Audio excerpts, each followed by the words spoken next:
Praise the lord. ఈ దిన వాగ్దానము. యెహోవా ఆలోచన సదాకాలం నిలిచును, ఆయన సంకల్పములు తరతరములకు ఉండును. 33వ కీర్తన 11వ వచనము.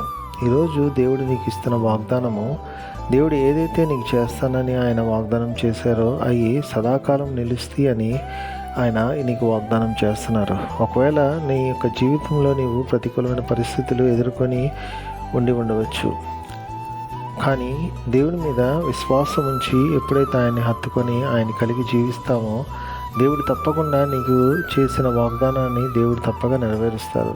కాబట్టి దేవుడి మీద విశ్వాసముతో ఆయన మీద ఆధారపడుతూ ఆయన వైపు చూసుకుంటూ ముందుకు సాగిపోతే ఆయన యొక్క ఆశీర్వాదాలు మనం పొందుకోగలుగుతాం. కాబట్టి అటువంటి కృప దేవుడు మనకు అనుగ్రహించును గాక. ఈ వాగ్దానము మనందరి జీవితంలో నెరవేరును గాక. ఆమేన్.